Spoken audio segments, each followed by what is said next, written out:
Olá, estamos aqui no nosso podcast da Secretaria Municipal de Cultura, dando continuidade a esse projeto, mas principalmente apresentando nesse dia de uma maneira especial, dentro do movimento dos chiquitanos, uma pessoa extremamente importante para a nossa comunidade chiquitana e para Vila Bela de uma maneira geral. Uma pessoa que tem todo o seu movimento, a sua caminhada dentro do movimento chiquitano e é a pioneira dentro do movimento que requer o reconhecimento, que tem toda a sua historicidade, de toda a sua caminhada, dos seus ancestrais, os ancestrais esses que compõem a história e a cultura de Vila Bela. Não podemos esquecer dos nossos povos tradicionais, assim como povos quilombola, o chiquitano faz parte dessa história, uma história dessa irmandade dos quilombola e chiquitano. E aqui vem a nossa querida e amiga Wanda Copacabana Vilas Boas. Sejam bem-vindas, minha querida. Muito obrigada, amiga César. Eu estou assim muito feliz e muito grata pelo convite, como você já mencionou meu nome, Meu nome é nome artístico, você viu que lindo, né? Eu amo. Então sou a idealizadora e fundadora da Associação Chique Bela e Sistema Cacicado Júlia Soares Vilas Boas. Então, mas antes de tudo isso aí, nós começamos lá de baixo, muito lá de baixo, em 1999, com a minha grande amiga Meita, Dona Nemésia, que eu amo demais e respeito demais, É como minha família, é minha família, até porque a minha tia é irmã dela e a minha prima é sobrinha dela. Olha só que coisa linda, boa, que seria. Então, e a Dona Nemésia idealizou o chá afro. E ela, dentro dessa idealização, ela convidou as mulheres de Vila Bela, todas as que sabiam fazer alguma coisa na culinária. Eu já vivia da culinária. Sou culinarista profissional, tradicional, natural, E então eu já vivia da minha culinária. Então foi quando ela me chamou para fazer parte de um coletivo. Então ela convidou, na verdade, umas 20 mulheres daqui de Vila Bela, nativas de Vila Bela, cada uma com o seu dote culinário. E eu era o bolo de arroz, a saltenha, o chá de brasa, a xixa, o maçaco, e outras quitandas. Então a gente se juntou, Eu, assim, quando ela me convidou, eu fiquei extremamente feliz, Muito feliz, muito grata. E já de pronto ela me coloca como produtora chiquitana. Olha, quando eu vi aquilo ali, falei, meu Deus, me jogou lá em cima. E a partir daí, como eu estava ainda terminando o segundo grau, que eu tinha parado, fazia 12 anos que eu não estudava, voltei para estudar. E quando eu voltei com toda a garra, chegando a faltar até 2 meses dentro da escola, mas quando eu voltava para fazer prova, tirava 10 das provas. Então, assim, e aí dentro das matérias que vinham para nós, naquela época, citava a história de Vila Bela, Teresa de Benguela, e eu me apaixonei por essa história. Falei, pera lá, essa história parece estar me batendo aqui, que eu já vi essa história em algum lugar. Como eu nasci no Brasil e fui criada na Bolívia, estudei de 1ª a 6ª série na Bolívia. E quando eu cheguei aqui em 1980, eu cheguei a falar no espanhol, eu não falava português, Tanto que eu tive que baixar, em vez de eu continuar na 6ª, eu baixei para 5ª num período e 3ª série no outro período, para me adaptar à língua e à escrita. Acredita que com 3 meses que eu estava aqui, eu era a melhor aluna de português? Tá, coisa boa. E o professor, sabe quem era? André Miller, professor de português. E ele acostumava dizer, gente, essa menina chegou ontem da Bolívia falando espanhol e hoje ela é a melhor aluna de português. Que coisa boa, né? Mas assim, para mim era tão normal que eu não era por ego, não era por nada, entendeu? Para mim era assim na minha naturalidade, né? Então, voltando lá no Chá Afro, já emendei, né, a trabalhar mesmo, a fazer o salgado, né? A apresentação do Chá Afro era bem cedinho, né? 6 horas a mesa tinha que estar pronta, né? Com todas as quitandas, e eu assava no forno a lenha, né? E aí o pessoal ia buscar as coisas, né? Quentinho da hora, e trazia, que salgado gostoso, que saltenha gostosa, que bolo de arroz gostoso. E eu caprichava no tempero mesmo, né?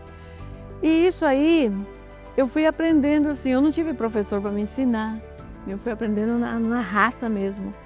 Eu me lembrei que quando eu morava na zona rural, onde eu nasci, eu sou nascida na fazenda Copacabana do Servo, por isso meu sobrenome é Copacabana, por conta do lugar onde eu nasci. Então, a minha avó, Chiquitana, Dona Santa Soares Pedraça, ela levantava madrugada para assar bolo de arroz. Né? Essa fazenda ficava no Brasil? No Brasil. Na Bolívia? Hoje, essa fazenda, uma parte é do Dr. Roberto, outra parte é do Silvano. Né? Ou chama Fazenda Nova Era hoje. Mas toda essa territorialidade era nossa, da propriedade dos meus pais. Então, sou nascida aí. Então, a minha avó levantava de madrugada para assar o bolo de arroz no forno feito de cupim, aquele cupim grande que dava, ela escavava, né? Certamente com os homens que tinham ali para ajudar, né? E fazia o forno de cupim. E ali ela assava os bolos de arroz, de sal, de doce, com queijo, e assim na palha, na folha da bananeira. E minha avó nunca tinha saído da fronteira, nunca tinha ido para Cuiabá, nunca tinha ido para lugar nenhum. Sempre ali. Sempre ali. Né? Então, a gente cresceu e tomando chá de brasa ou chá de mate queimado, né, que jogava aquela brasa dentro das ervas com açúcar, aí jogava água quente. Isso é uma coisa que a avó da senhora já fazia. Né? Então, a gente cresceu se alimentando dessa forma, maçaco, de banana, de mandioca, né, que a minha avó fazia e minha mãe também fazia. E quando eu tinha 6 anos de idade, eu fui levada para a Bolívia, entendeu? Então, até meus 6 anos de idade, eu me lembro de tudo que aconteceu ali naquele local. As festinhas que meus pais iam, né, frequentavam, que levavam as crianças, o toque da música, as comidas que eram servidas, né, nessa região aí do Palmarito, Barata, onde hoje é Cantão, por aí. Então, toda essa fica próximo à região de fronteira. Sim, na região de fronteira. Sim. Então eu fiquei... Região de fronteira com a Bolívia. Com a Bolívia, no caso ainda Brasil, né? Sim. Então, e aí aquela música ficou na minha cabeça, as palavras que eram faladas, e eu fiquei tudo assim, eu gostava de ouvir as pessoas falando na língua chiquitana. Meu pai, que era brasileiro, ele falava língua chiquitana. Ele conversava e eu dava risada, eu não sabia o que era que ele falava. E as pessoas mais idosas que conviviam ali conosco também falavam na língua chiquitana. E às vezes eu até chorava, porque achava que estava me xingando, né? Deixa eu só entender. O pai da senhora era brasileiro e a mãe indígena. Indígena chiquitana. Eu quis dizer, descendência portuguesa, meu pai. De descendência portuguesa. Né? E a minha mãe, nata da região mesmo. Né? Meu pai veio de Cáceres, no caso. E a minha mãe era dali mesmo. A minha mãe nasceu onde hoje é São Simão ou Santa Mônica, eu me confundo esse nome. Mas é ali na região da Ponta do Aterro. Ali a minha mãe nasceu e todas as minhas tias, irmãs da minha mãe, nasceram ali. E aí umas foram morar no Porto Esperidião, outras foram morar em Cáceres, mas tudo aqui. Sim. Outras foram morar dentro da Bolívia, porque a minha avó teve uns 12 filhos. Né? Então, cada um pegou um destino, né? Mas a gente se reencontrou depois, né? Que todo mundo esparramou, depois a gente se reencontrou. E aí, então, eu indo para a Bolívia, né? Eu me encontrei com pessoas iguais, que falavam a mesma língua que eu ouvia aqui, tocavam a mesma música, dançavam ao mesmo né, a mesma ritmo e comiam a mesma comida. Pera lá, essa comida eu como lá e aqui tem essa mesma comida. Então fui ligando, isso aqui foi encaixando dentro da minha cabeça. Mas até então, tudo era... eu não levava fundo, né? Ficava na cabeça, eu com a curiosidade, mas ficava ali mesmo. Mal sabia eu que estava sendo tudo processado dentro do meu computador. Já era um aprendizado já das origens da senhora. Sim, exatamente. E daí, eu passei por poucas e boas na Bolívia, né? A partir dos 6 anos que eu fui levada, né? E várias coisas aconteceram, mas tudo me serviu como aprendizado, como lição de vida. E eu trago essa bagagem para cá de volta, que eu sabia que eu era brasileira e eu queria voltar para o Brasil. A senhora tinha quantos anos quando a senhora retornou para o Brasil? Tinha 14 anos e meio. Uhum. Então, eu acabei me rebelando na Bolívia. Eu quero ver meus pais, que eu fui para lá desde os 6 anos de idade e nunca mais tive notícia dos meus pais. Eu não tinha mais informações sobre eles. Então, de forma que aquilo ficou na minha cabeça, eu quero achar meus pais, eu quero encontrar meus pais. Eu sabia que eles estavam no Brasil, mas eu não sabia em que lugar do Brasil, né? E estava tão pertinho da gente. Então, na mesma época em que eu fui para a Bolívia, meus pais se mudaram para Cáceres. E a gente teve esse desencontro dele. Na época não tinha telefone, não tinha nada para a gente se comunicar, né? A gente não sabia endereço nem nada. Então, foi mesmo pelo tempo e pelo vento, né? E aí, então, quando eu já cursava a 6ª série lá, eu queria vir nas férias. E eu fui adotada por uma família de Posses, né, que me deu uma educação, embora eu já tinha passado por outras famílias, né, onde meu pai me entregou, foi para família que não tinha Posses. E eu passei momentos difíceis aí com essa família até eu ser adotada por essa outra família, né? Então, a partir daí, eu fui aprendendo muitas coisas, né? E digerindo e me rebelando também. Eu tinha uma personalidade forte, eu tenho personalidade forte e eu já tinha desde criança. E quando eu ainda estava em posse de famílias que não tinham posse, né, que eram humildes, então eu estudava numa escola, eu ia de pé no chão para a escola, tá? Sem chinelinho, uma roupinha toda maltrapilha, ia para a escola. E eu ainda falava português e cantava em português. Então, quando chegava no dia de segunda-feira, que tinha o ato cívico lá, até hoje tem, então eu era chamada no palco, na frente, assim, no átrio, para apresentar uma música em português, que era uma atração, né, para aquele momento. Isso onde? Que lá em São Inácio, Sim. A primeira escola que eu estudei se chama Hermann Busch, né? E ela existe. Ela era uma escola feminina, só meninas estudavam.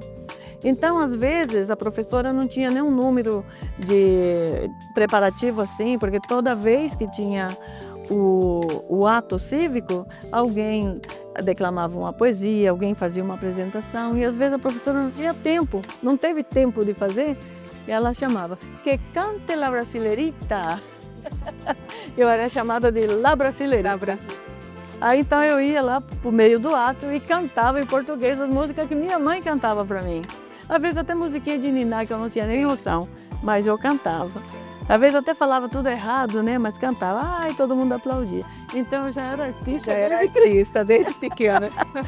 E eu não sabia, né? Para mim era tão natural.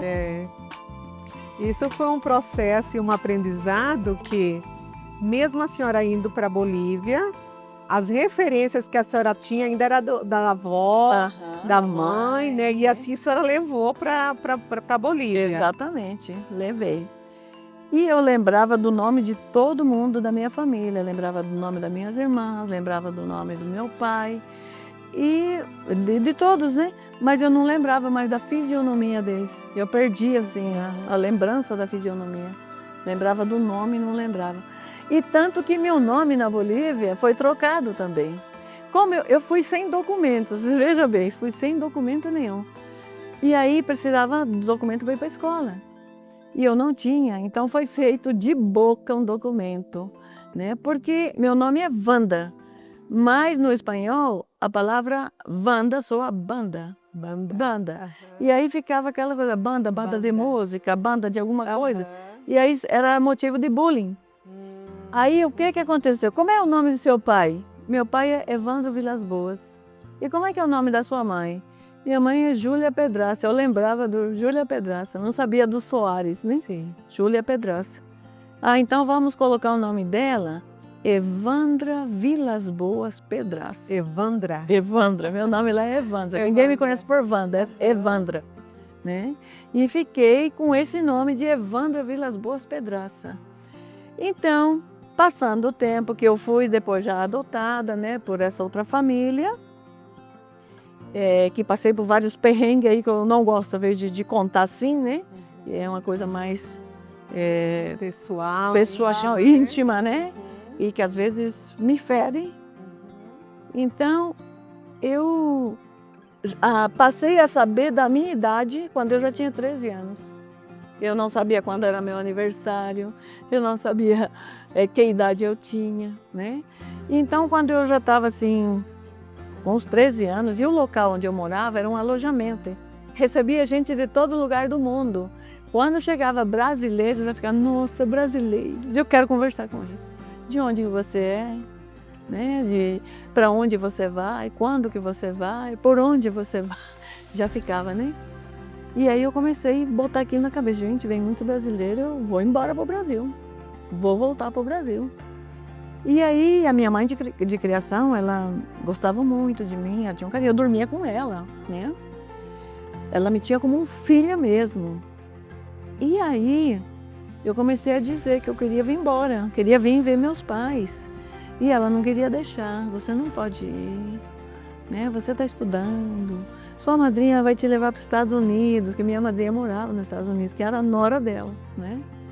Então, termina seus estudos. Então, assim, minha vida já era planejada lá, né? Aí eu acalmava, mas de repente entrava uma deprê assim, que eu começava a chorar. Eu quero ir embora para o Brasil, quero ir embora. Nenhum contato com a família, né? Nada. Biológica. Cansei de escrever cartas para enviar para meu pai, daí eu não sabia para onde enfiar as cartas. Ficava em casa mesmo. Depois eu lia, relia, depois eu rasgava. Para quem que eu vou mandar? Para quem mandar? Aonde que eu vou mandar? O acesso era difícil, né? Difícil, era nulo. Então, e minha mãe de criação, ela tinha um bom relacionamento, né? Referências e tudo dentro da cidade, né? Era pessoa de nome de peso, tinha influências, né?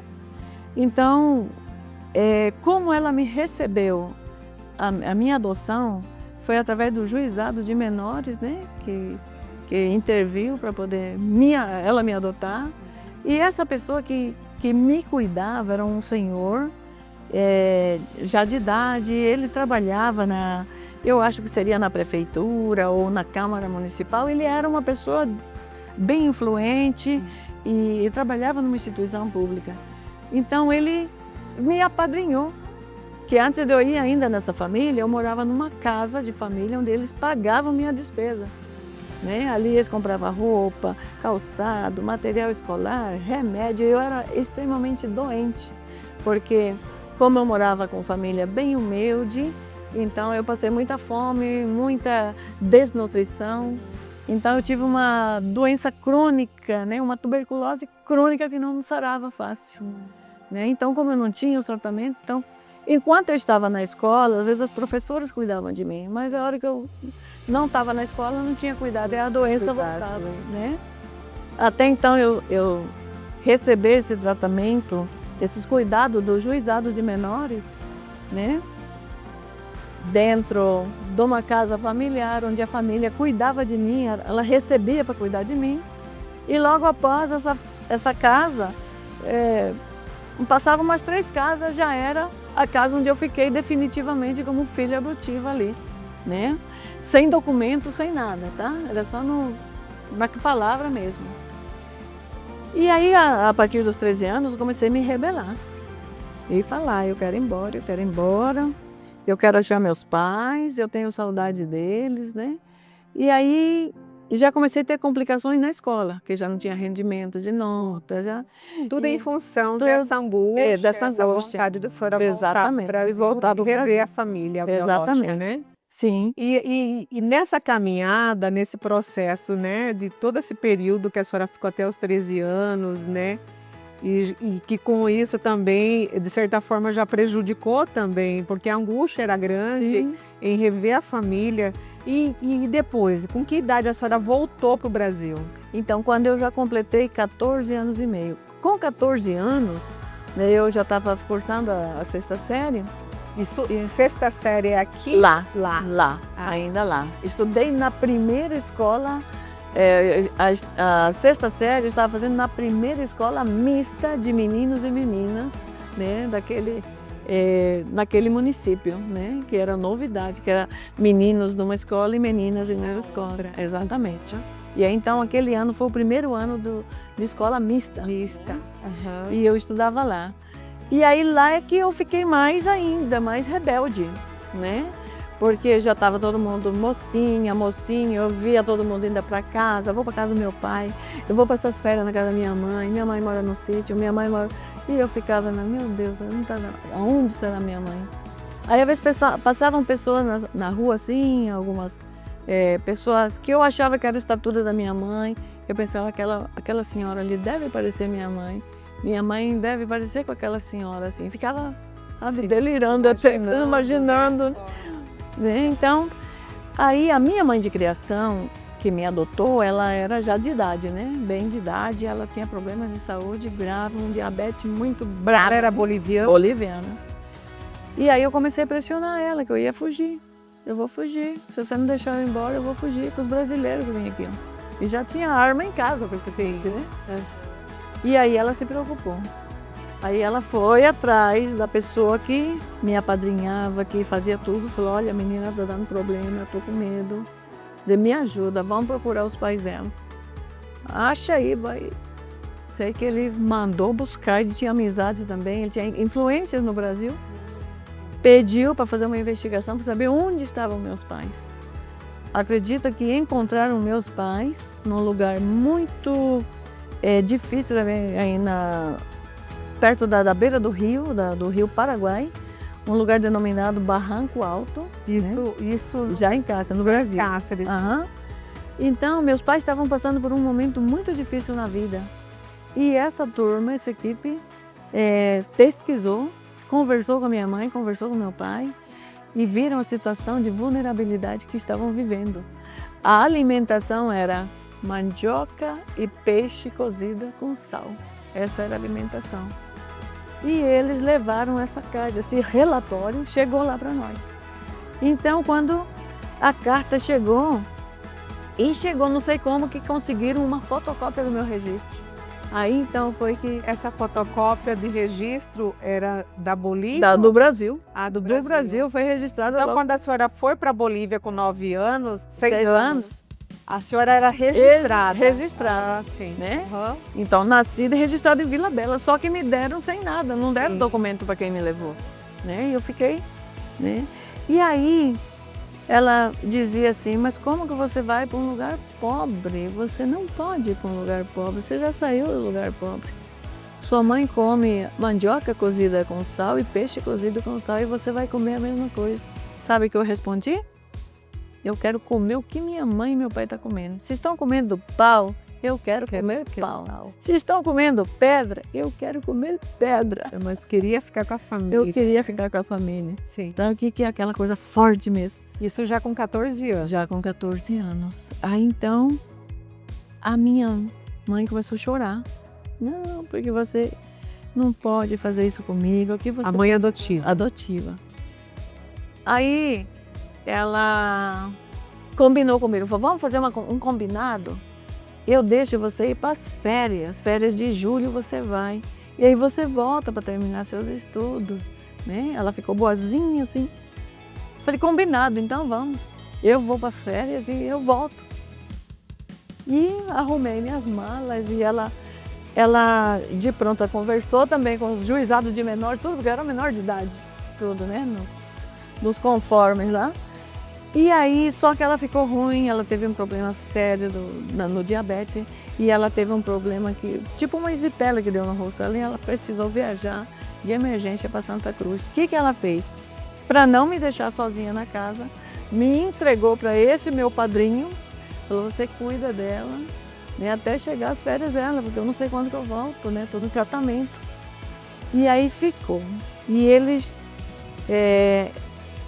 tinham um lugar de jogos, de baralho, essas coisas, né? Tipo um cassino, lá era um cassino, né?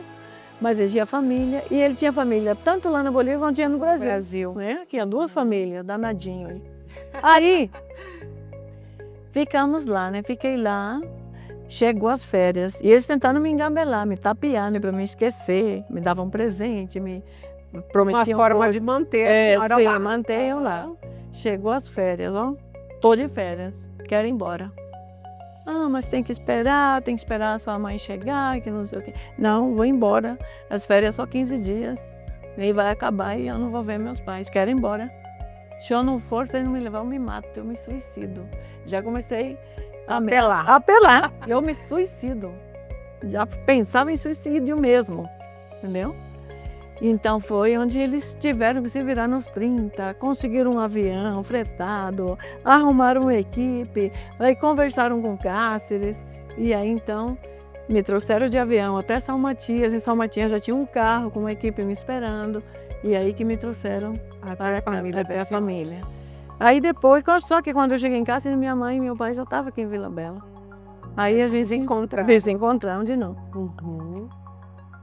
Aí a primeira pessoa que eu encontro aqui em Vila Bela, né? E até eu vim com uma outra prima me acompanhando, que é a irmã da Linda, né? Da mãe da Ellen. E aí então eu falei, vamos, eu vou para Vila Bela. Nós temos uma prima em Vila Bela também que chama Valda. Ah, é? Então vamos lá.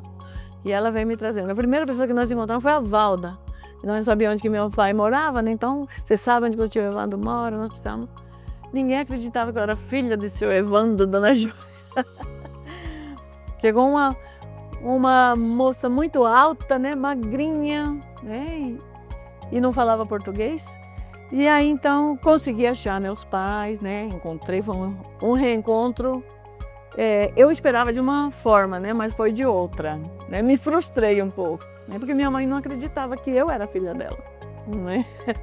Então, aquilo me frustrou, né? Meu pai me recebeu bem e tal, mas minha mãe falou, mas será que é minha filha mesmo? Teve dúvida, né? E aquilo foi para me dar uma agulhada assim no coração. Tum!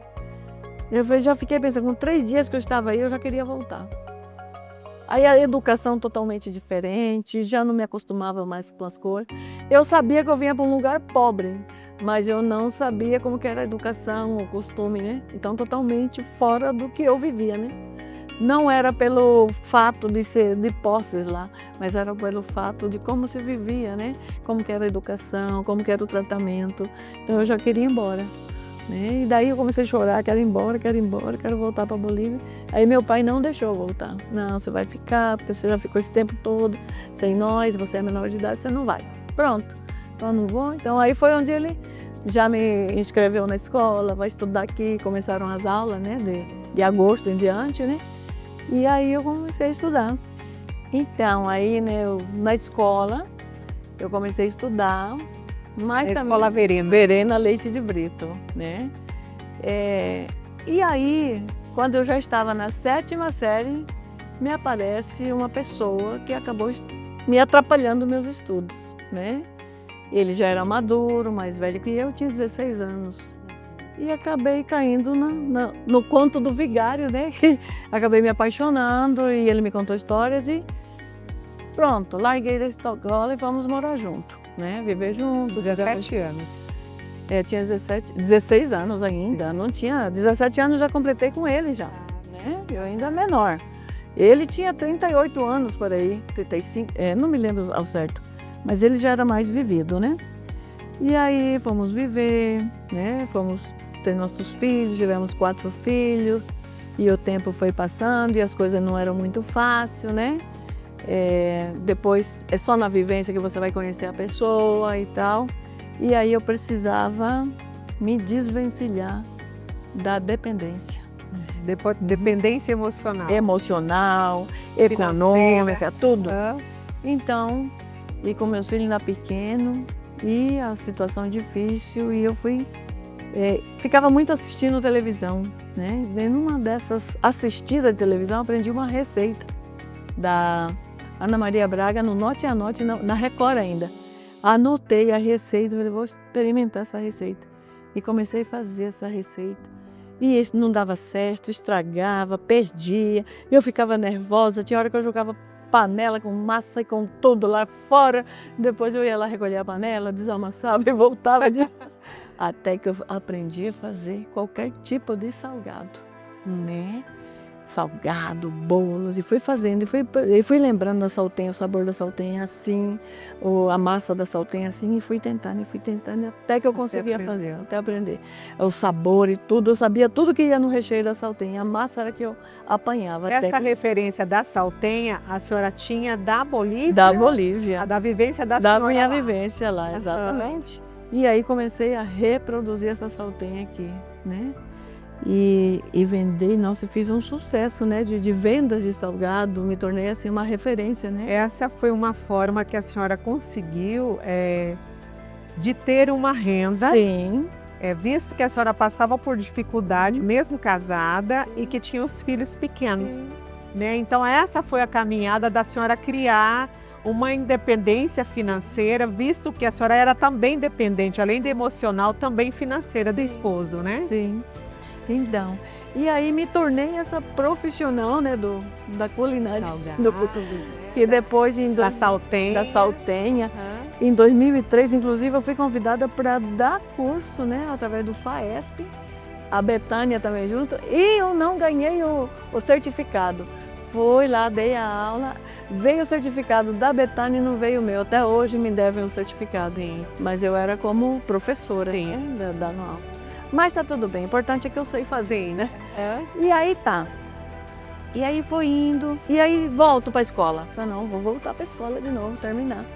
Já fazia E foi um desafio, Foi um né? desafio. Retornar, mesmo com as crianças pequenas. Sim, às vezes. Ainda, né? Exatamente. E aí retornar aos estudos. Né? Retornei aos estudos, eu vinha com o meu carrinho. O primeiro era caixa, né? Aqui no ombro. Por isso que eu sou estropiada da coluna, que era uma caixa de salgado numa e a outra de suco, né?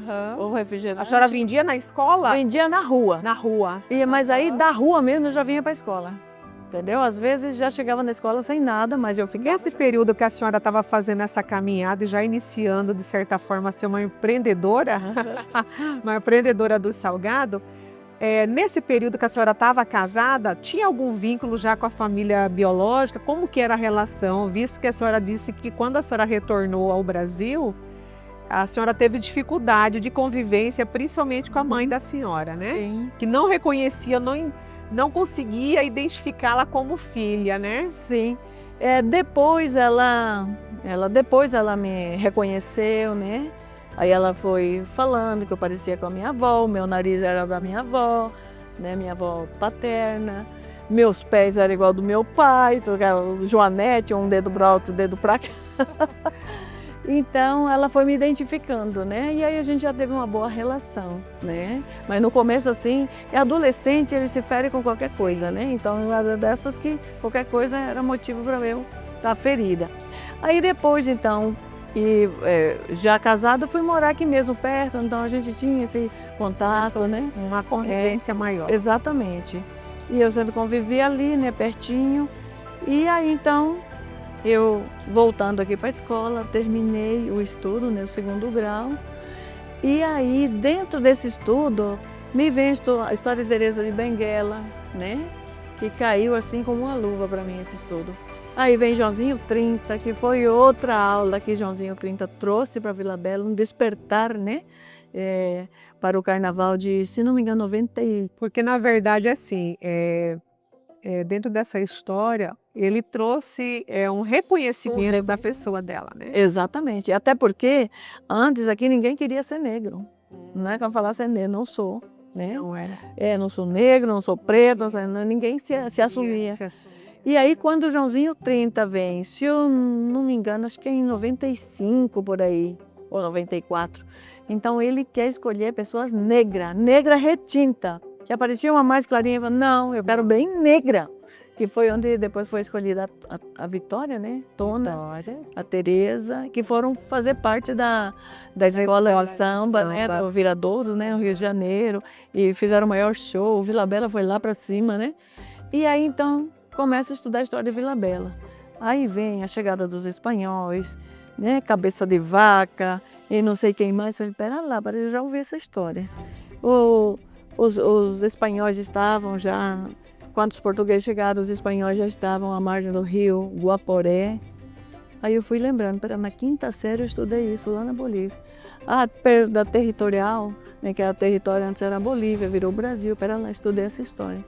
Então, voltei. Começou a identificar, dentro daquilo que a senhora já tinha estudado na Bolívia, sim, algumas referências que também... Deu de encontro. Deu de encontro. Exatamente. E aí me lembrei a perda territorial da Bolívia para o Brasil, que perdeu o território de Mato Grosso. Mato Grosso era Bolívia, mas antes de ser Bolívia era Espanha. E eu volto, pega livro e vai. E aí comecei a levantar estudo, pesquisa, eu mesmo buscando. 2006 fui para a Bolívia, vou buscar material, vou destrinchar essa história, voltei, busquei material, fui estudar mais. E aí peguei a minha mãe. Mãe, me conta aí como que era, né, da sua avó, você lembra da sua avó, você lembra da sua mãe no tempo passado, como que era? Ela foi me contando e eu fui escrevendo. E o seu Santinho, meu padrasto, né, falei, o senhor conhece? Não, eu nasci na fronteira. Só que ele, no começo ele não queria aderir ao meu trabalho. Porque ele falava, como ele era evangélico, então eu comecei pela arte, pela música, pela dança. E ele dizia que aquilo ali era idolatria, que era pecado, que eu não devia mexer com isso. Aí eu falei, não é pecado. Né? Minha história, minha cultura não é pecado. E a mãe da senhora, como que ela se portava diante dessa busca de informação que a senhora queria? Porque, assim, na verdade, foi a partir desse momento que começou a despertar o interesse em conhecer toda a origem da senhora, a questão da própria família, a referência de família, com relação já para a cultura da senhora, né? Sim. Porque a história de Teresa de Benguela, que a senhora aprendeu na escola, foi uma referência mais daí do Brasil, sim, né? Quando a senhora retorna à Bolívia, que começou já a fazer uma pesquisa de toda a historicidade, já mais com referência da origem da senhora, né? Então, e aí a minha mãe, ela ficava assim tranquila, serena, né? E que eu lembrava do tempo, né, que eu tive com ela. E aí depois do tempo que eu voltei, que estava aí com ela e percebendo as pessoas que vinham em casa, a língua que era falada, a comida que minha mãe servia para aquelas pessoas, vinha do Barata, vinha do Palmarito, vinha de todo lugar. Então a casa do meu pai era um ponto de apoio, de acolhimento a várias pessoas. Né? Principalmente então, essas pessoas que vinham da fronteira. Sim, da fronteira. Né? E ali a minha mãe atendia todas, dormia em rede, às vezes enchia tanto a casa que às vezes tinha árvores, né? Então armava a rede lá de fora. Né? Isso ajudou a senhora a entender a parte da história e da cultura chiquitana? Sim, com certeza. Ajudou, né? Aí ajudou. E aí, quando surge o chá afro, aí é que me ajudou mais ainda. Aí despertou o interesse de eu buscar muito mais. E foi através do convite da dona Nésia Profeta, né? Exatamente. E aí falei, nossa, esse chá veio assim como uma luva para mim. Vou trabalhar dentro disso aqui. Que daí começou a dar visibilidade àquilo que a senhora já tinha de mostrar a cultura, né? Sim. E eu, assim, dentro da parte da culinária que eu já fazia, que eu já vivia dela, eu também escrevia poemas, né? E toda a vida eu gostava de escrever, e fazia homenagem à Vila Bela. Né? Só que assim, eu era ruim para gravar, mas escrever, eu sou muito boa de escrita, então eu escrevia tudo. Como que foi a inserção da senhora já nessa convivência com a comunidade, digamos assim, quilombola, que a referência foi Dona Nemésia, né? Sim. A partir do momento que a senhora foi convidada por ela para inserir dentro da cultura quilombola, digamos assim, de origem africana, dentro desse chá afro. Então, assim, a gente praticamente que se uniu cada vez mais, né? Não Ficou assim. tinha a questão de preconceito. Não existia, não existia. Já entre nós estava ali, todo mundo unidos, né? Falando uma mesma língua, trabalhando a cultura de Vila Bela, independente de ser afro ou chiquitana, que era. Mas inserindo um pouco disso, a cultura da senhora. A cultura, exatamente. Além da dona Nemésia Profeta Ribeiro, a senhora teve mais alguém da comunidade que inseriu também ou que teve essa junção de chamar a senhora para somar? Tive a minha linda e maravilhosa amada comadre, prima e comadre Valda Coelho Cano, porque ela já mantinha a cultura chiquitana assim, na dança, carnaval, carnavalito, ela já trabalhava isso, já tinha, que quando eu cheguei, eu vi ela fazendo isso, eu acompanhei várias vezes. Minha mãe fazia comida para poder atender o povo, né? Ela falava, levava as coisas para minha mãe fazer o sopão, né? O caldão. Então, a primeira referência da cultura, da origem da senhora, digamos assim, foi através da Valda. Sim, exatamente. A Valda tinha alguma, digamos assim, alguma tipo de parentesco, alguma referência da família para ela inserir isso dentro da cultura dela? Sim, a família, né? A mãe dela era a irmã do meu pai, né? Sim. A irmã do meu pai, então ela é minha prima, né? Então a gente já tinha aquele elo de parentesco, né? E de afetividade também, desde sempre. E aí juntou o útil ao agradável. E aí a senhora já começou dentro desse Sim, ponto, e aí né? ao momento que já começamos a tirar fora, né? A levar para fora, já tirar fora da caixinha, que primeiro foi uma caixa de junção de coisas. Sim. Depois vamos tirar fora da caixa e levar para fora. E aí, se eu não me engano, 2009, 2010, a Gorete era diretora da Escola Verena. Ela faz um convite para nós apresentarmos no desfile 7 de setembro. Então, foi o primeiro boom que deu. Né? Aham. A primeira inserção já dentro da comunidade, que criou uma visibilidade maior, né? Já da comunidade e também mostrando a cultura da senhora, né? Exatamente. Meus filhos saíram muito cedo de casa, né? 14 anos, 15 anos saíram, então ficaram meus netos. E eles cresceram comigo, então comecei a trabalhar com eles, né? Então eles dançavam, cantavam comigo. Minha neta, que está formando agora, né, em Direito, ela cantava. Eu ensinava ela a cantar na língua chiquitana, ela cantava, ela aprendia mais do que eu. E nas apresentações a gente fazia. E eu aprendi a tocar caixa, aprendi a tocar flauta, aprendi a tocar todos os instrumentos para poder tirar fora, mostrar a cultura, né? Porque o nosso povo já não tocava mais, já não tinha mais o carnavalito, já não tinha mais nada, tinha parado tudo. Aí então foi onde... Foi o início do movimento da senhora? Foi o início do movimento já. 2009. 2009.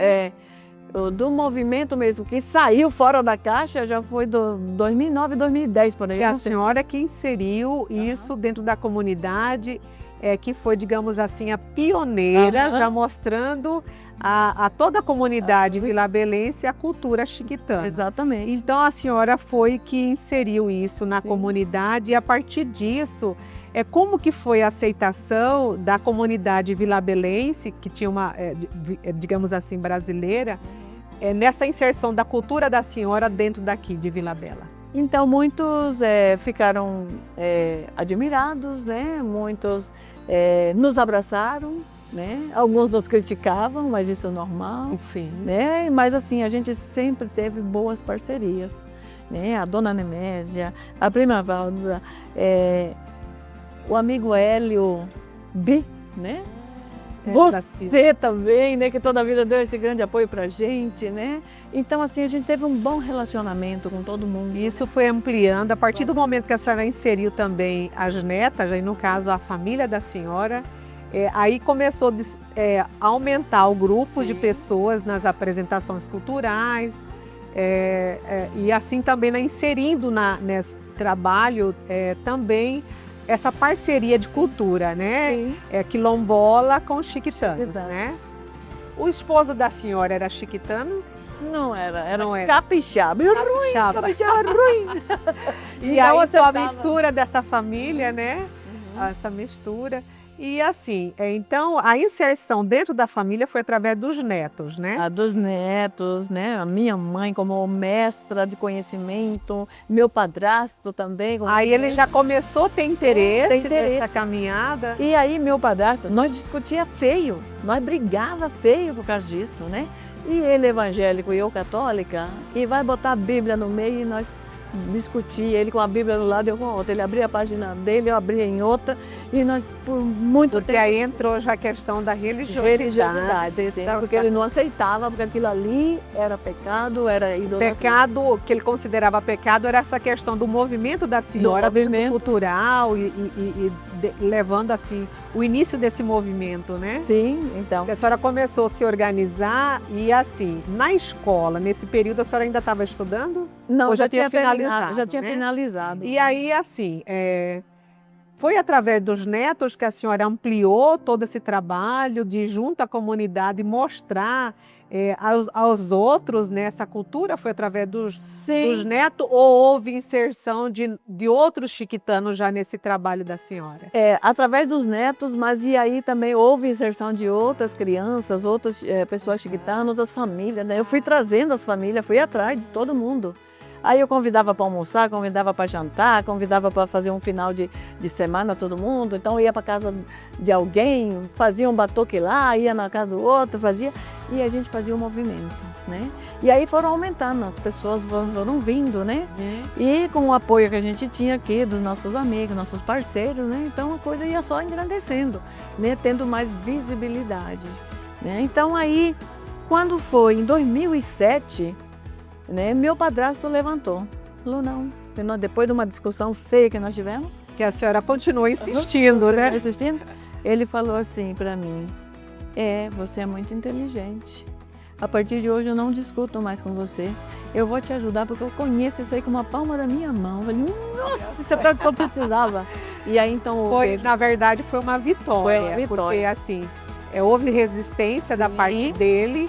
A mãe, Dona Júlia, apoiava, porém ainda tinha da parte dele uma certa resistência. Exatamente. Essa insistência e essa visibilidade que já tinha, né, em 2007, fez com que também ele se dobrasse ou desse por o reconhecimento, e aí ele passou a somar o movimento, a ajudá-la também? Sim, com certeza. Ele passou mesmo a somar e a chamar, porque ele tinha muita amizade, né? E vamos convocar reunião, vamos chamar todo mundo. Essa reunião foi início da senhora organizar o movimento ou criar algum tipo de uma entidade? Sim. Ou organizar enquanto representatividade ou instituição na comunidade? Sim. 2007? 2007, né? As reuniões, porque aí a gente queria entender, né? Como que funcionavam as coisas. Ele, inclusive, ele tem um filho com minha mãe, né, que é o meu irmão caçula, e ele ainda era menor de idade, não entendia nada, mas acompanhava. Ele era o olho e a escrita do pai, né, que o pai tinha boca escrita e pouca leitura. Então ele falava e meu irmão escrevia, olha, assim, assim, vamos fazer um ofício para tal lugar. Fez ofício para a FUNAI, fez ofício para o Ministério Público Federal, e ele foi montando documentos. Com o objetivo de organizar. E já, assim, dizer que nosso povo existia desde sempre. Seria a identificação. A identificação, exatamente. O reconhecimento, né? A identidade. Exatamente. A identidade. E aí ele enviou esses documentos logo em 2007, mas a resposta de toda essa documentação veio em 2013. E de 2009, 2010, eu já vinha tentando montar a associação. Vamos montar a associação? É que primeiro nós montamos um bloco de carnaval. O bloco de carnaval, a Valda, a Meita, todo mundo junto, Deise, Dona Deise junto, eu tenho as fotos, né? E aí, do que nome nós damos? Vamos colocar uma coisa que pareça Chiquitano e Vila Bela. Chique Bela, Chique Bela, pronto. Bela. Chique Bela. Isso em 2010, eu acho que seria. Que foi criada a Associação Chique Bela. É o nome do bloco de carnaval. No bloco. E aí, depois desse bloco de carnaval, já surgiu o grupo de dança Chique Bela. Né? Dá um grupo de dança Chique Bela. Então, assim, a formação e a organização do movimento, até para formalizar depois uma associação, surgiu com o carnaval, Sim. em que tinha o bloco Exato. dos chiquitanos, mas também com umas pessoas que davam apoio, né? Sim. Algumas pessoas de origem, digamos assim, negra, né? Que inseriu dentro disso aí como apoio e Sim. parceiros, né? Parceiros, exatamente. E ali fomos, né? E aí, então, teve 3 tentativas de criar associação. Parecia que quando estava tudo dando certo, alguém entrava lá e parecia que espalhava as brasas, espalhava todo mundo. E a gente sofreu muito, né? Com Essa resistência, essa dificuldade partiu da onde para formalizar a associação? Partiu de nós mesmos, né? Então eu mesmo, com a ideia do Chique Bela, vamos colocar o nome da associação Chique Bela, né? Porque esse nome está muito forte. Sim. E está muito assim, ele dá destaque. Então vai ser a Associação Chique Bela. Mas aí nós vamos colocar somente a parte de fantasia Chique Bela. Mas nós vamos colocar outro nome, Associação Étnica Cultural Chiquitana de Vila Bela. Entendeu? Então aí era um nome em razão social, né? Mas o nome de fantasia Chique Bela. E soou forte mesmo. Forte. É o que permanece até hoje. Permanece até hoje. E aí então, quando em 2014, meu padrasto faleceu, né? E aí, nós tentando fazer a associação, né? Ser criada a associação, mas como eu disse, sempre tinha um empecilho. Alguém chegava na cabeça de alguém, não, porque isso aí vai dar errado, isso aí a dona Wanda está se aproveitando de você, vai ganhar dinheiro em cima de você. Mas já estava formalizado a associação. Ainda formalizando. Ah, não né? tinha finalizado. Não tinha finalizado. Organização. Porque não chegava ao final. Ao final. E até na metade, quando estava tudo dando certo, de repente, pum, caía tudo. Né? E a gente começava de novo. Aí então, depois da morte do meu padrasto, né, veio o pessoal da FUNAI. Que eles vieram, tipo assim, um mês, meu padrasto estava vivo, estava bem, estava conversando, tirou foto. Um mês depois vieram, já tinha morrido. Que foi através dele que fez o primeiro contato com a FUNAI. Sim, com a FUNAI e com o Ministério Público Federal. Né? Ele é que fez essa parte, da parte burocrática. E eu trabalhava música, dança, arte, teatro. Ele é a parte burocrática. E a parte burocrática, né? A parte da política territorial, né? Então ele fez um mapa na mão mesmo, comunidade fulana, comunidade cercana e tal, ele tinha tudo na mão. Eu conheço toda essa fronteira e passou para o FUNAI, para o Ministério Público Federal. Eles vieram, fizeram o estudo e realmente bateu certinho no que ele falou, né? E aí eles orientaram a nós, vocês têm que criar agora uma instituição. Vocês têm que criar uma associação para representar vocês, para que venha recurso para vocês, não é isso. E não somente uma associação, como também uma outra instituição que representa a identidade de vocês, em forma de cacicado. Que era o reconhecimento. Então Exatamente. a FUNAI, quando veio aqui, foi como forma de orientar a formalização. Sim.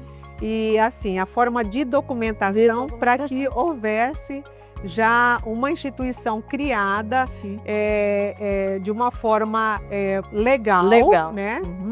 Sim, e aí então, como tinha bastante gente, então aí não teve dúvida mais, né? Já tinha pessoas dentro disso aí, né? Dessa associação.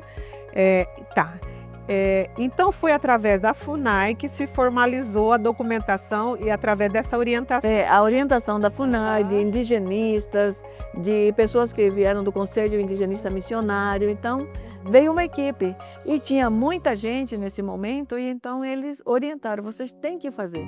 Eu falei, Aí então já está feito. Aí foi feito a documentação e o registro. E quando que foi feito a documentação e já registrou essa associação? Foi em 2014.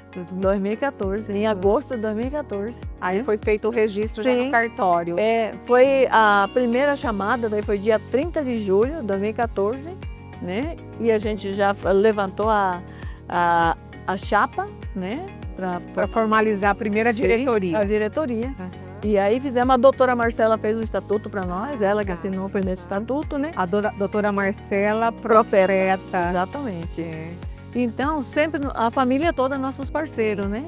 E aí, E nós precisávamos de ajuda, porque nós não tínhamos noção de como formalizar, fazer um documento, né? Quem nos ajuda? Aldamiro Ramos. Nossa, me ajuda. Formalizar a documentação. Aham, como escreve, né? Uma ata, ele participou da escrita da ata, da criação do cacicado. Vamos dar um nome que tenha referência, né? Então, vamos dar o nome Sistema Cacicado Antônio Eudes Leite, para homenagear o seu santinho, né? Que o nome dele era É o padrasto da senhora. Sim. Uhum. Então, homenageamos ele, né? E daí, passado o tempo, nesse cacicado, acho que foi uns 10 anos com esse nome. Aí depois houve uma interferência, né? Que nós precisamos trocar o nome, mudar o nome, que é hoje. E a partir dessa formalização, a senhora começou a cadastrar ou não, já inserir outras pessoas? Já fomos cadastrando, porque o professor Aldamiro disse assim, enquanto nós vamos fazer a documentação, nós já vamos cadastrando as pessoas. E assim fizemos, cadastro, Sistema Cacicado Antônio Eudes Leite, Associação Chique Belo. Então são duas instituições, uma que é formal e a outra que é representativa da identidade, né, que traz a organização dos caciques. Aí já tinha um reconhecimento dentro da comunidade local, município, e aí se expandiu para fora de Vila Bela. Sim, aí se expandiu para fora de Vila Bela. Daí nós fomos para as escolas, nós fomos levando trabalho para as escolas. Daí já fomos convidados para participar de palestra, para participar de apresentações, né? Festa de Vila Bela, aniversário da cidade, festança. A gente já participava com os grupos, né? Com o grupo de dança, com a banda típica que nós temos, né? Então aí o povo se animou. Vamos embora. Aí depois disso o grupo foi crescendo, de forma que conforme vai crescendo, vai criando divergência também, que cada cabeça é uma sentença, né? Daí outro já sai para formar outro grupo, não pode formar. Quanto mais grupo tiver, melhor é. Maior é, né? Então, e são os movimentos, ela partiu da associação da senhora e foi crescendo. Né? Formalizado outras entidades, mas que tinham o objetivo de dar visibilidade e principalmente de também, digamos assim, fortalecer a cultura e a história chiquitana. Exatamente. Né? Hoje, como que a senhora vê o movimento a nível de município, a nível de estado e até de certa forma além, né? Além, porque ela avançou. E de que maneira ela se formalizou em termos de reconhecimento enquanto município?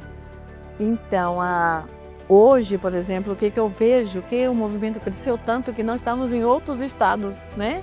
Nós estamos no estado de Rondônia e nós estamos no... A partir do movimento, a senhora passou a expandir o movimento em outros estados. Sim, né? Exatamente. Que a partir do momento em que se formaliza e que as pessoas passam a ter um conhecimento, eles vão se identificando. Pera lá, eu sou dessa mesma turma. Eu pertenço à família tal, eu sou do lugar tal, né? Meu pai era de tal lugar, e vão chegando, vão aderindo a nós. Então, esse movimento ele passou também a ser referência em outro local, até em outro estado. Sim, né? Sim. E tanto que hoje, por exemplo, o estado de Rondônia, ele já comemora o Dia da Chiquitania mesmo, na mesma data que é comemorada aqui, que é o dia 8 de agosto, né? Então, foi...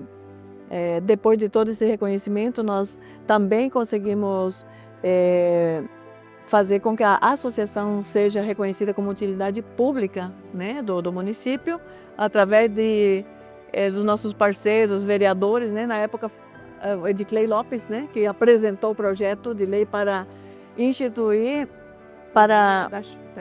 não, esse daí foi para reconhecimento de utilidade pública da associação. Aí depois nós batemos de novo, e como ele foi 6 vezes vereador, né, ele é o veterano aí, vamos apresentar aí. Aí levamos a ele, né, fizemos uma reunião aqui, tivemos até o consulado, era uma reunião internacional, e já na roda de conversa que se deu ali, surgiu a ideia de a criação do Dia da Chiquitania. Por que não? E aí, então foi apresentado 3 datas, né, para poder ver qual data seria a que venceria no voto, né? Nós chamamos outros grupos dentro da Câmara Municipal, e aí então venceu o dia 8 de agosto, né? E aí, então, o dia da chiquitania. Então foi vocês que definiram a data através já dessa, digamos assim, uma assembleia Sim. com os chiquitanos, né, até definir uma data. Exatamente, sim. E aí, então, por votação, venceu o dia 8, Dia 8 de agosto. que é o dia da morte do meu padrasto, né, do falecimento dele. Essa foi a referência? Essa A foi a escolha da referência data? da data, foi. Então, aí, e então a gente continuou e se eu não estou bem enganada, foi 2023 que foi feita essa instituição do dia da chiquitania a nível municipal, né? Com lei, tudo bonitinho. E aí, nesse mesmo ano, né, então, com os trabalhos que a gente vinha fazendo, trouxemos o IFMT para poder trazer cursos para nosso Isso, povo. quando foi formalizado em 2023, foi através de alguma lei ou como que foi?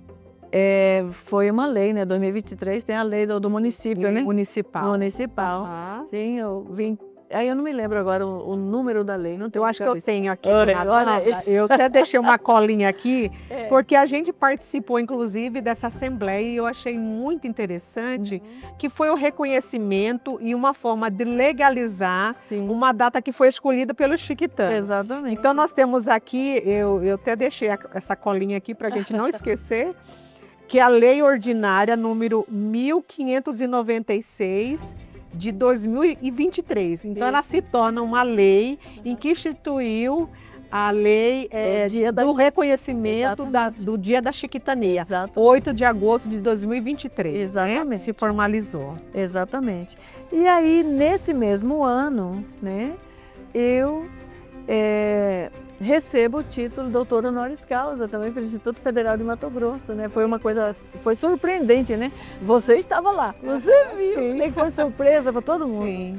né? Então, Que eu acho que nem a senhora estava esperando, Nunca. né? Nunca. Que era um evento em que o IFMT, digamos assim, fez um trabalho junto à comunidade, mas no sentido de homenagear o movimento chiquitano. Exatamente, porque a gente tinha solicitado alguns cursos, né?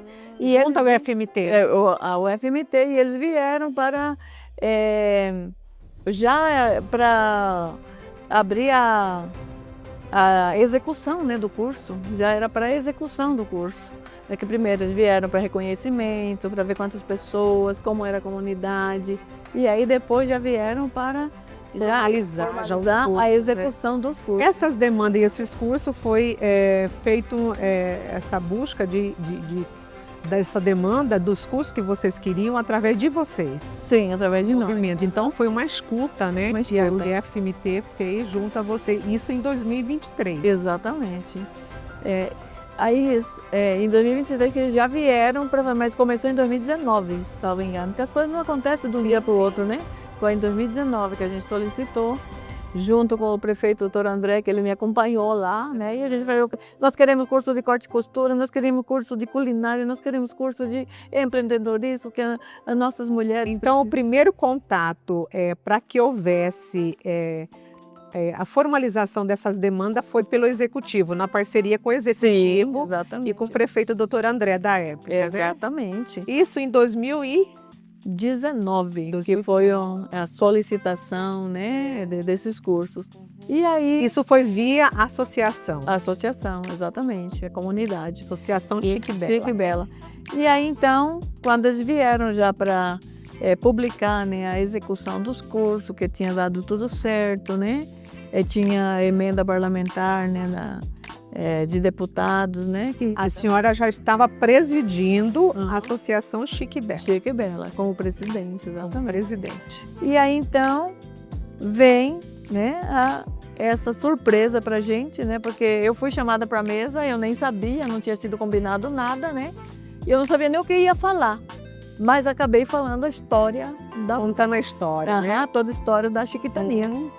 E então o reitor presente ali, com todos os doutores ali, né, presentes, e as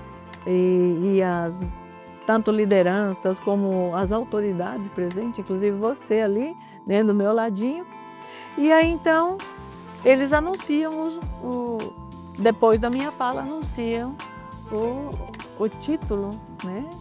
Então pegou todo mundo de surpresa. Então foi um chororô naquele dia, todo mundo chorava, o prefeito chorava, nós chorávamos, tudo de alegria, né? Foi uma surpresa. Doutora honoris causa. Honoris causa. Do Instituto Federal de Mato Grosso, né? Sim. E aí isso aí, pela luta, pelo conhecimento, né? Reconhecimento da questão, foi maravilhoso, né?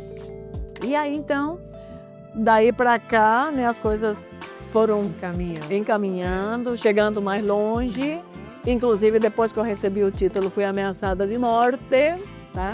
Que eu tive que fazer um registro no boletim no Ministério Público Federal. Isso após o reconhecimento e esse título de doutora. Sim, porque os fazendeiros temiam, eu como doutora teria mais força para tomar a terra deles, para invadir, coisa e tal. Que seria uma luta que a senhora já tinha, mas pelas áreas. Sim. Que era de vocês. Era nossa, né? De toda a origem, exatamente, né, que vocês tinham. Então, e aí assim, a gente não entra muito nesses detalhes, porque isso aí está tudo nas mãos. Foi os embates, né? A partir do momento que se formaliza e que se organiza cada vez mais, se fortalece o movimento. Exatamente. E a senhora se tornou um perigo, né? Sim, um perigo, exatamente. Uma pedra, uma ameaça, né?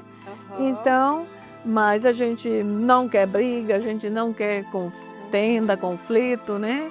Porque basta os problemas que a gente já tem, né? Então, e direito, nosso é direito. Isso é a nível nacional, internacional, nível mundial. Essa luta pelos territórios, por essas áreas, a senhora fez através da onde? De alguma entidade? Na verdade, quem fez isso aí foi meu padrasto ainda, né? Foi no tempo dele. Ele iniciou isso. E eu continuei com a parte da cultura, né? Toda a história. A história, levantei a história, fui buscar estudos, né? Porque para eu falar de alguma coisa, eu tenho que ter conhecimento. Né? Sem conhecimento. Porque quando a gente entra numa reunião, numa questão de debate, tem que você entender, tem que né? entender. Sim. Então, porque daí, a partir disso, a senhora também passou a ser chamada para vários momentos, em vários lugares, para palestrar, não só em Vila Bela. Sim. E, inclusive, você fazia parte na época do Fórum das Cidades, e nós estávamos inseridos nesse fórum, na programação, exatamente. A associação, todas as associações faziam parte desse fórum, que hoje eu não sei nem como está, né? Mas eu quero estar dentro desse fórum, não quero estar fora. Você lembra lá em Brasília o que a gente fez? Queriam tirar os povos indígenas da igualdade racial. E o que eu fiz? Levantei lá na frente e manifestei, né? Que se tirar o povo indígena da igualdade racial, nós queremos igualdade racial para quem? Né? Então foi onde eu manifestei, você gravou, eu achei lindo. Eu não tenho, você me dá esse vídeo de novo, que eu não tenho mais. Eu percebo assim, dona Wanda, diante de toda essa história e referência que a senhora cita, dona Nemésia, profeta, né? Ribeiro, e a Marcela, que ajudou a formalizar a documentação e o estatuto, que também é filha da dona Nemésia, e a Valda Coelho, americano, que é prima. Sim. Então, eles começaram também a dar visibilidade. A partir do momento, a senhora passou a se reconhecer, a identidade da senhora, e aí juntou. Né? Porque, na verdade, a gente percebe essa junção. Sim. Não existia essa separação, era junção. Era uma irmandade, mas que inseriu dentro da própria cultura de Vila Bela, né? da cultura negra, digamos assim, a cultura chiquitana. Sim. Né? E aí se formaliza, né, anos depois, em 2023, né, quando foi reconhecida como doutora. Houve também com isso as ameaças, porque se fortaleceu o movimento, né? E aí chegou até Brasília, porque lá também a senhora pôde expressar e também lutar, né, pelo movimento, pelo reconhecimento dessas comunidades tradicionais. E era tanto a comunidade chiquitana como também a comunidade quilombola. Né? Lá, exatamente. Foi o que eu disse lá, né? Porque tem que conhecer a realidade de cada município, né? Aqui, no nosso caso, nós somos indígenas e quilombola. Então, se tem que ter igualdade, é para as duas, né? Para todos. Como que vai ter igualdade só para um e para o outro, não? Sim. Né? E aí, ainda dentro de todo esse contexto do chá afro, a dona Nemésia faz uma homenagem para nós, que eu até tinha confundido, que ela tinha trocado a nomenclatura, mas ela fez uma homenagem. Depois eu fui entender que eu agradeço muitíssimo. Foi uma forma de homenagear o chiquitano, né? Visto que dentro do movimento já existia essa inserção juntos, né? E de forma que ela mandou fazer um banner que estava escrito Chá Afro Chiquitano. E foi quando houve essa homenagem. Homenagem, né? Então, por vários, não sei quantos anos, assim, que era apresentado, né, o Chá Afro Chiquitano. E aí, hoje, né, o Chá Afro mesmo, né, que continua. E como a chiquitania já também tem as suas particularidades, então também sua autonomia, a sua atividade. Sim, né? Nós também temos o reconhecimento, né? Aí nós servimos o café chiquitano, né? Então aí a gente fica tudo em casa, ninguém tem problema com ninguém, né? Então hoje a gente percebe assim, a senhora foi a pioneira e a partir do movimento da associação da senhora, começou a se criar outras entidades, outros grupos, né? Os grupos. Hoje, como que a senhora vê o movimento chiquitano dentro de Vila Bela? Isso aqui hoje, né? Nos dias atuais, como que se encontra o movimento chiquitano dentro de Vila Bela? Então, aqui em Vila Bela cresceu bastante, né? Porque nós temos vários grupos aqui, né? Nós temos Mas partiu do Chique Bela. Partiu da Chique Bela. Todos eles têm cadastro lá na Associação Chique Bela. Tem grupo para todo lado, mas o cadastro inicial está lá no Chique Bela, que está tudo nos nossos arquivos, né? Então, pode ir para onde for que o cadastro dele está lá e começou lá. Né? Nós temos como provar que está guardado a 7 chaves lá. E como que a senhora acha que com essa inserção, o início, né? Como que a senhora vê hoje o movimento dentro de Vila Bela? Eu vejo bastante amplo, né? Cresceu bastante e embora sempre vai ter algumas intercorrências no meio, vamos dizer, né? Entre grupos, mas está andando, né? Tanto na zona urbana como na zona rural. Que nós temos no Seringal, tem uma representante indígena lá. Que são áreas também de fronteira. São áreas de fronteira. Né? Que lá nós temos a Cacica Tereza, né? No Seringal. Então a senhora inseriu o movimento dentro da área urbana, mas se expandiu para a área rural também, principalmente nas áreas de fronteira. Com certeza. Então, estrategicamente, a senhora acha que foi positivo a partir do momento que a senhora inseriu os movimentos também, associações na comunidade rural? Com certeza foi positivo, né? Porque hoje essas comunidades, elas mesmas estão buscando, né? Vem a autonomia. Autonomia, né? Porque assim, o que aconteceu aqui do lado brasileiro? Como nós ficamos no abandono, igual o povo quilombola, mais de 100 anos de abandono, então aqui estava tudo perdido, ninguém sabia da sua cultura, da sua identidade. E a parte que ficou na Bolívia, que nós ficamos divididos, uma parte para lá, outra para cá, lá se manteve. Né? Lá se manteve a cultura, com a história, com os vestígios, todos os sítios arqueológicos preservados e tal. Tanto que as igrejas missionárias jesuítas são preservadas, são não sei se é de 10 em 10 anos, são restauradas, né? Para se manter aqueles prédios sempre em uso. Lá não tem ruína, né? Se você dizer, tem uma igreja caída ali, não tem. Lá todas as igrejas passam por reforma e se mantêm e continuam em uso. Então, e o povo nosso aqui não tinha mais esses contatos, né? Perderam os velhos, os mais antigos ainda lembravam de alguma coisa, mas os mais novos já não sabiam. Por isso do município, e agora vamos falar, digamos assim, dos poderes constituídos, que tanto a parte legislativa como o executivo. Como que eles passaram a trabalhar isso dentro das demandas já dessas associações? Houve algum avanço dentro da política municipal para com os chiquitanos? Sim, houve avanço, né? Que no começo ninguém nem dava bola para nós. O presidente da Câmara, na época, chegou a dizer, diante de todos, que ele achava que eu era louca. Ele tinha na cabeça que eu era louca, que o que eu fazia era fora da casinha. Depois ele foi entender que realmente é real, né? Tem a prova, tem vestígios e tem tudo. E aí então nós passamos também a nos aproximar, porque tudo depende de trabalhos políticos, tudo. Então nós estamos lá, né? Independente de ala partidária, ou seja, mas nós estamos ali, entendeu? Nós vamos... E aí, hoje, dentro de formalização, dentro processo político e da gestão, digamos assim, municipal.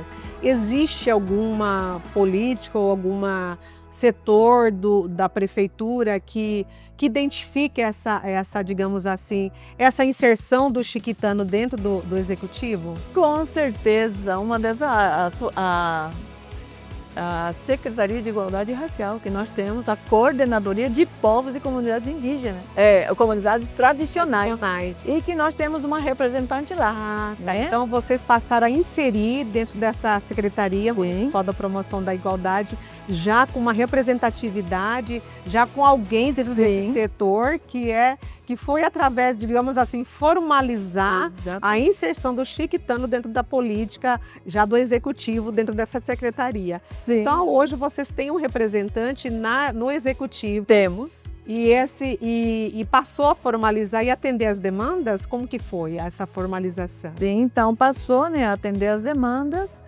Inclusive agora estamos com uma nova secretária lá, né, uma nova coordenadora, ainda não visitei ela lá, vou lá visitar, está recente lá. Que representa. Que representa o povo e que atende essas demandas, ou seja, vocês levam a demanda até essa representante. Sim. E a partir disso se passa a formalizar as demandas para com o executivo, para com o prefeito. Exatamente.